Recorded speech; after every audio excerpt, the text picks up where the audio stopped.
You thought he was dead, but you are wrong. He's back and cooler than ever. Hello everybody, Tyrone the Guy 3 here, and welcome to Movie 6 review of the Dragon Ball Z movie reviews, and today we'll be reviewing the Dragon Ball Z movie, Dragon Ball Z, The Return of Cooler.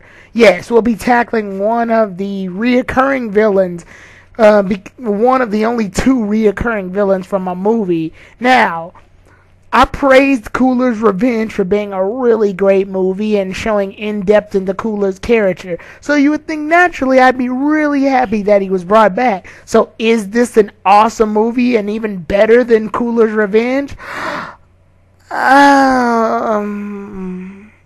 So let's begin the summary. This movie takes place in the same timeline, obviously, as Cooler's Revenge, in which Goku beats Frieza via the Spirit Bomb and transforms Super Saiyan in the last movie first.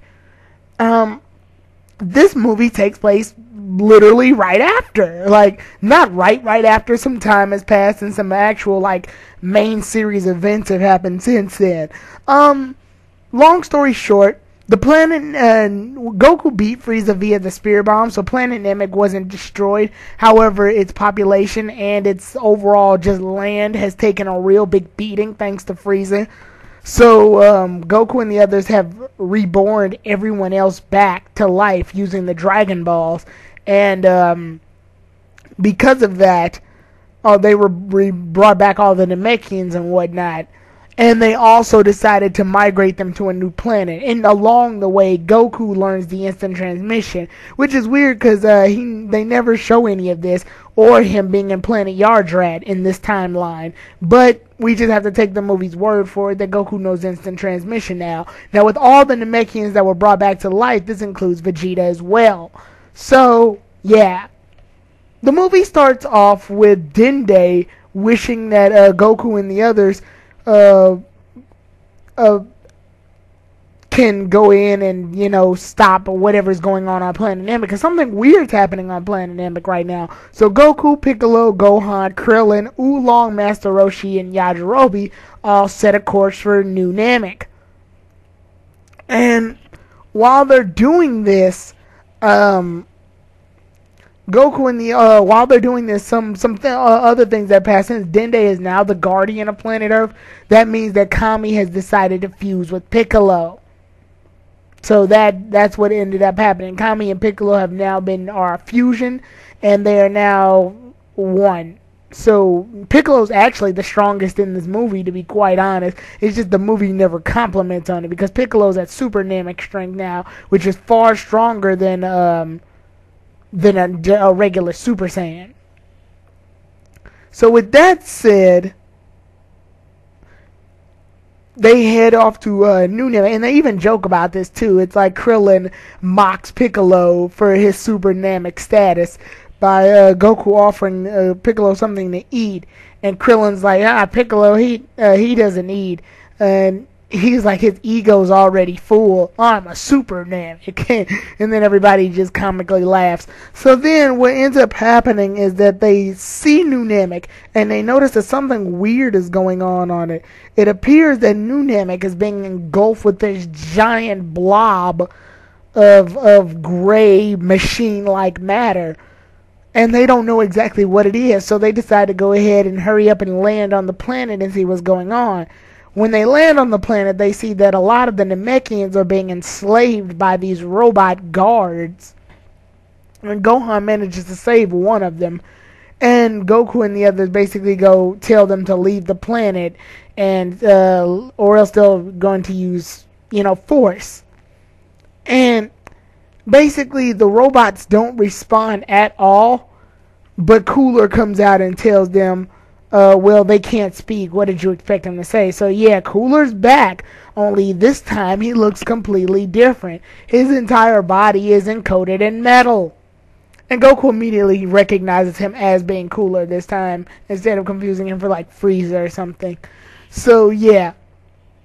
While that's happening, Piccolo, Gohan, and Krillin go in and try to fight the rest of the Robo Guards while Goku takes care of Cooler. Because, Cooler says that Goku has a debt to pay. So, while they're fighting, they notice that the robots' metal bodies are way too hard to physically hit. They first discover this comically, actually, when one of the robot guards goes in to attack Yajirobe and Oolong, and Master Roshi just comes in out of nowhere and just double punches this thing with all of his force, and it actually stops the robot, which is kind of cool, but it doesn't destroy it. Its body is too hard, and Master Roshi just ends up hurting his hand. Then when the robot, like, moves again, it just takes Master Roshi, Yajirobe, and Oolong comically away. Then when Gohan and Krillin are fighting, they can't pierce the metal armor. Like, their attacks aren't strong enough to break the metal armor from the guards. So all they end up doing is hurting their hands as well. Then Piccolo figures out how to beat them. He figures out that you have to put all of your energy into one foul strike rather than to just punch nonchalantly. Like, you're going to need to put in extra energy for their attacks rather than to just hit really fast with weaker punches. So they end up trying this method, and they actually end up winning. And Krillin even ends up beating some, but he comically gets knocked in for a loop as well. So it's pretty funny to see that go down. So while that's happening, Goku and Cooler are about to fight. And when they do fight, it actually shows that they're more or less being equal, because Cooler's not fighting at his fullest strength, and neither is Goku.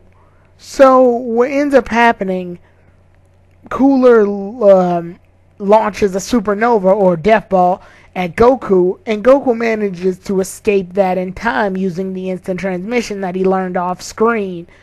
And Goku explains that how he escaped using instant transmission, and Cooler goes, I know, this is one of my favorite attacks as well. So he knows the move already, and that changes the fight up a lot, because Cooler knows how to use instant transmission as well, which means he has a one-up on Goku because he took Goku by surprise.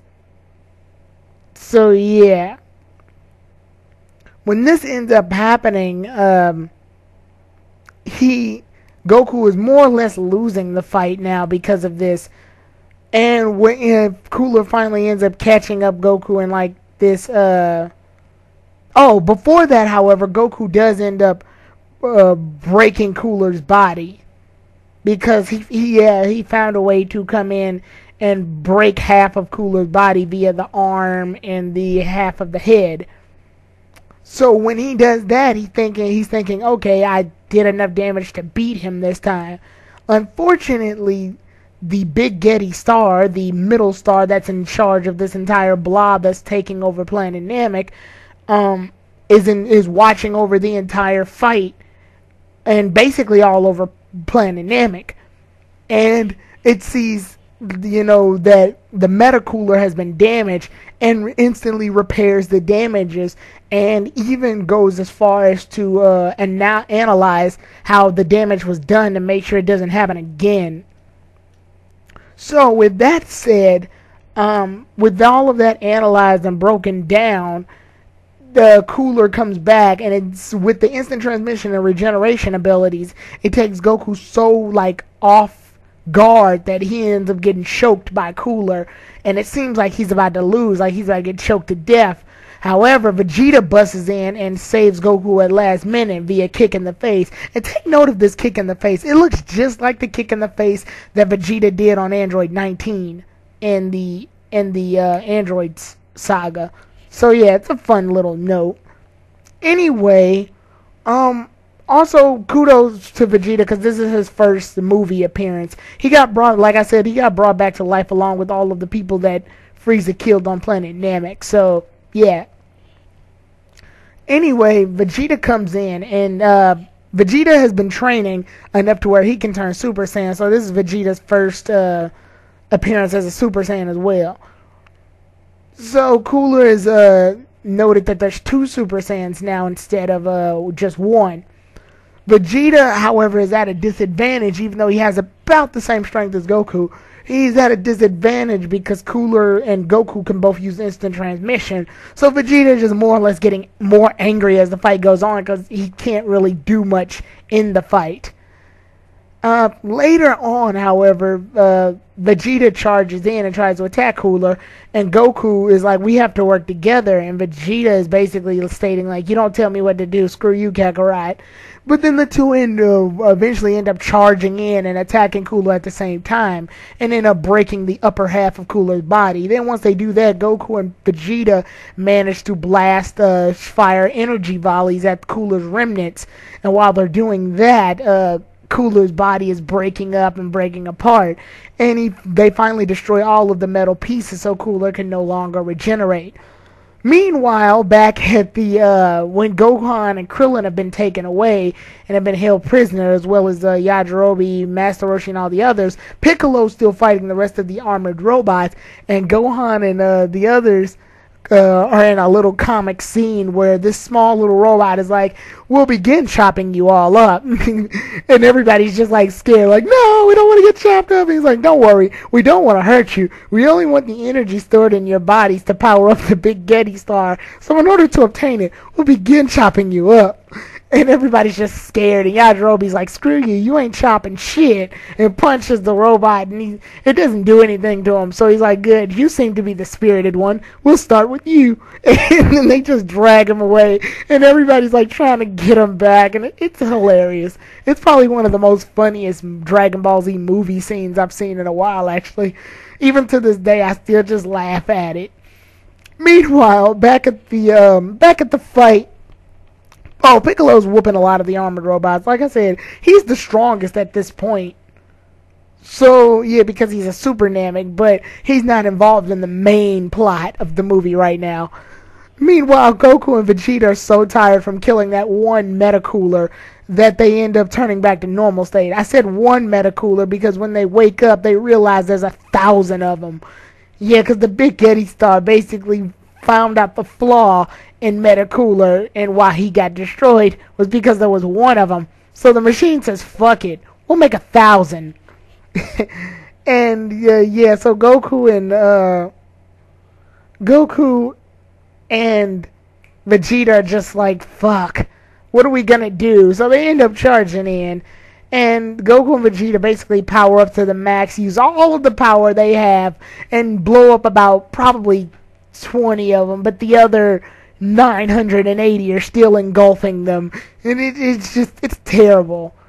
And the next time you see them, they end up getting trapped in this giant mechanical, like, wires.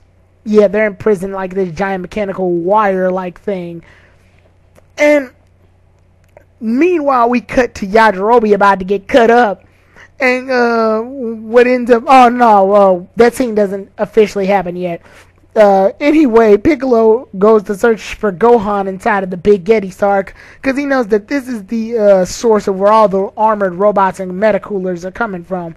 So he's coming in and he notices that a couple of the Metacoolers are there, and he ends up fighting off some himself. Meanwhile, Goku and Vegeta are in prison, and the main Cooler shows himself off, the real Cooler this time. And all you can see of him is his eye, like his physical eye. But the rest of his body has been replaced by metal cogs and wires and shit. And Metacooler explains how he lived. He basically does a flashback of the first movie, the Revenge of Cooler movie, in which he got blasted into the sun. However, small remnants of his body, his eye, that one eye piece, still lived. And there was a small little, like, chip known as the Big Getty Star. And the chip was, like, taking nearby scraps of metal and bits and pieces of things like that, energizing it and building itself up into a star unit. And Cooler's eye and parts of his skin had got picked up in this, like, collaboration. And when they got picked up in this collaboration, they started enveloping inside of Cooler's DNA and basically cloned him. Long story short, it cloned him and was able to absorb, like, the mindset of Cooler's being. So Cooler's mindset fused with the Big Getty Star became one. So the Big Getty Star and Metacooler are more or less the same thing. He is the Big Getty Star in that sense. So he's vowed to take over to help the Big Getty Star. Like, it's a mutual beneficial relationship. Coolers has the mindset to go from planet to planet to command Robo Guards and himself in order to imprison the villagers, while the Big Getty Star goes in and engulfs the planet and uses its energy to be stored up. He's explaining this, and he's also explaining that he's using Goku and Vegeta to absorb energy from them to power up the Big Getty Star. He absorbs quite a bit of energy from Goku and Vegeta when they're on Super Saiyan. A lot of energy. So much energy, in fact, that if any more, it would probably blow the Big Getty Star up. With that being said, Goku and Vegeta, while unconscious, still manage to keep flowing in a little bit more energy than necessary. And this keeps going and going and going and going and going until the entire Big Getty Star blows up. Or at least, explodes in different places until it all collaborates in on itself. And Goku and Vegeta are able to be free from this bondage that's put on them. So they end up being free, and the Big Getty Star has too much power now. It's a power overload, and everything's blowing up. The Metacoolers that Piccolo were fighting end up blowing up. And then we cut to that comic scene where Yajirobe's about to get sawed in half. And before he gets sawed in half, the saw ends up failing, and it stops and loses power. And freaking the robot that was singing chop chop chop chop chop them up, he ends up powering down as well, and a lot of the Robo Guards end up blowing up. And the Big Getty Star has basically been overloaded. It's too much for it to handle. So Metacooler, or at least what's left of him, is pissed and tries to go ahead and just take over the Big Getty Star himself, like using his mind to engulf the entire planet, or at least destroy it, since he can't have it. And Goku and Vegeta are still conscious. While very weak, they're conscious now. And Metacooler engulfs himself into a giant, metal cooler, robo-wired, armored mecha thing. Yeah, it's weird. And Gohan and the others meet up with Goku and Vegeta, but Goku tells them all, leave. I'll take care of this. So they all end up doing exactly what Goku says, leave. And Goku ends up trying to fight the giant Metacooler himself. And he tries to finish it off with what I'm guessing is a Spirit Bomb, but Goku can't really use Spirit Bomb on Super Saiyan, or at least not now. He's got some type of energy ball in his hand that he's going to launch at Cooler that can destroy him. But Metacooler, giant mecha Metacooler, won't accept that, so he's just wrapping him up, and Goku's about to get crushed to death by the metal wires. Then Vegeta goes in and uses Big Bang Attack, and that slices the wires off. And thanks to that slicing the wires off, Vegeta finally goes unconscious, and Goku rips out of the metal wires thanks to Vegeta. Goku has the ball. He launches the energy blast. It goes into the depths of the Meta Mecha Cooler, blows up, the entire Big Getty Star completely implodes. Goku and Vegeta fly out of the thing, and this is kind of comical too. Gohan reaches out to catch Goku, because he's like, Dad! And Goku's like, yay! And then he just completely misses, they miss him. Goku lands all the way 3 yards away from where Gohan was, and they're just stuck in the dirt. And then they end up getting senzu beans, and everything's back to normal. It's like, well, I guess everything's back to normal thanks to Goku. And they're like, hey, where's Vegeta? And they were like, he's not really one for happy endings. And Goku's like, well, it's because of him we have a happy ending. Thank you, Vegeta. And then we cut to Vegeta on his little space pod. And when we see Vegeta, he has the Big Getty Star chip, the chip that started all of this nonsense, in his hands, and Vegeta ends up crushing it. So that's the last time we'll see of Cooler or the Big Getty Star. And that's basically how it ends. Also, they don't really use rock music in this movie. They actually end up using a lot of Dragon Ball GT music, because the composer is the same as the one in GT. So anyway, that's basically the movie in its entirety. Now, a lot of you all are thinking, well, Tyrone, you loved Cooler so much, and the movie he appeared in, wouldn't you be glad to see him again? No. I'm going to be honest, no. Don't get me wrong, this is a really good movie. It wouldn't make my top 5s or anything, though. It's a good movie, no doubt. And I love the comical scenes, and I also love the action scenes, and I love that this is Vegeta's first appearance in a Dragon Ball Z movie, and it was well done.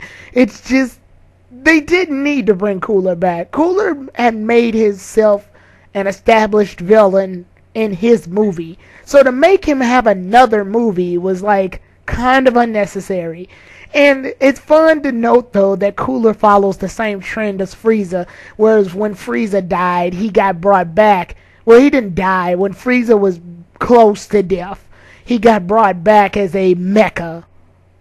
It's just like Cooler. Like, they both got brought back as mechas. So Goku had to deal with both of them as mecha form. Well, he didn't have to deal with Frieza as mecha form, but he did have to deal with Cooler as mecha form. And yeah, it's a thing. Like I said, there was no reason to bring him back. And to make 1,000 Coolers was ridiculous to me. I mean, yeah, it definitely brought off the challenge of Cooler, but they could have just made Cooler strong, but then that would have made for a shorter movie. But like, the thing was, there was no depth in Cooler this time. He was, when they made him a robot, they made his personality robotical as well. I don't think they intended on doing that, but that's what ended up happening. Like, Cooler may have come back as a machine, but that doesn't mean you machine up his personality as well, because there was no lust and killing anymore. Cooler had lost all of the personality points that he gained in Revenge of Cooler.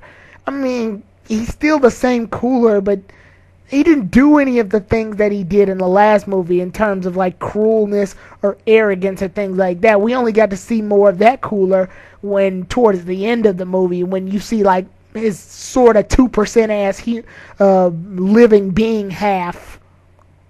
And it's just,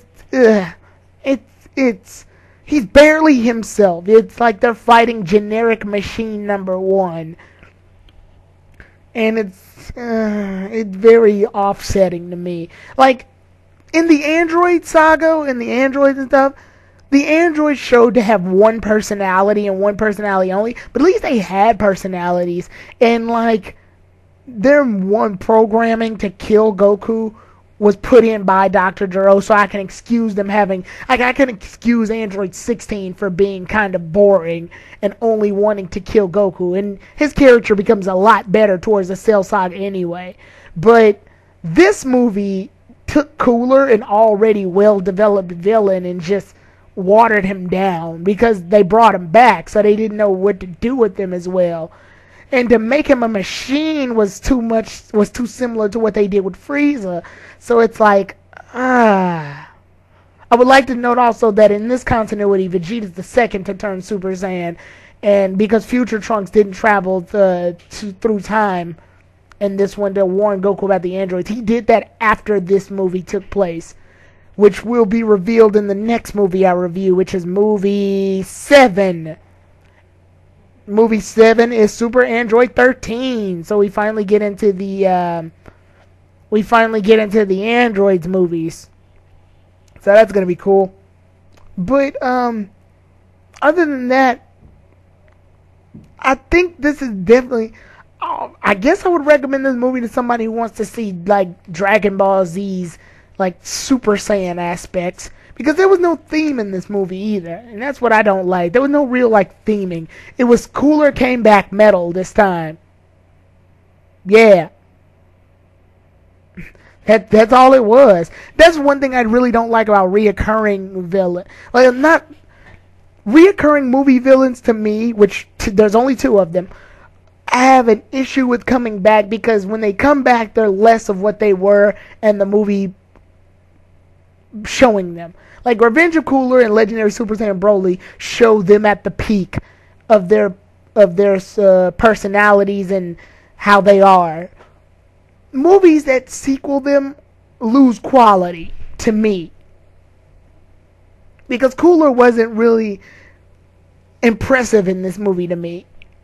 He showed off some arrogance when he like knew the instant transmission technique, but even that was kind of stale. And it's like, it was one of those okay, fine, whatever events, and it's just, I would say this is a good movie, but it's also not very interesting in terms of just a movie in itself. Like, if it weren't for the comical scenes of that little robot trying to chop Yajirobe up, this movie would be very boring to me in terms of Dragon Ball Z movies. I mean, it's interesting enough to watch when you see Goku and Vegeta fighting Cooler, but after that, you just got genericness all around. You don't have, like, it. Don't get me wrong, like I said, it's a good movie, but you don't have, like, the depth that a lot of the other movies took. And you don't have any theming either. The theming has been gone because there's no, like, overplot to this. The Big Getty Star is something to look into, but all that we know about is that it started off as a little chip that started absorbing everything. We don't know who, like, if it's a mechanical thing, that means somebody had to have invented it. It's not just some random chip that was floating in space now, was it? So where the fuck did this chip come from? Or better yet, why did it start absorbing things now? How was it able to get close enough to Cooler's body parts in order to absorb them? You know, shit like that.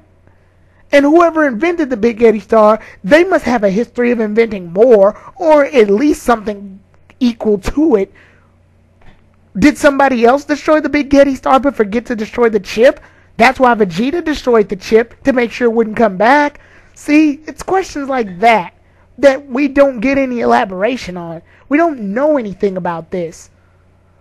I mean, and also the Z Warriors put in work. Like Krillin, Gohan, and Piccolo did good jobs of destroying the armored robots, and Piccolo did a pretty decent job considering he's technically the strongest in this movie as of now, but there's no clarification as to what's going on. It's just, hey, a villain you really liked came back, but he's metal now.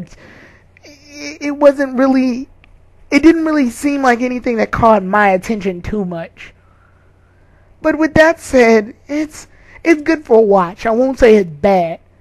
The villain personality went down, but he still has a personality, unlike, say, like Turles or something.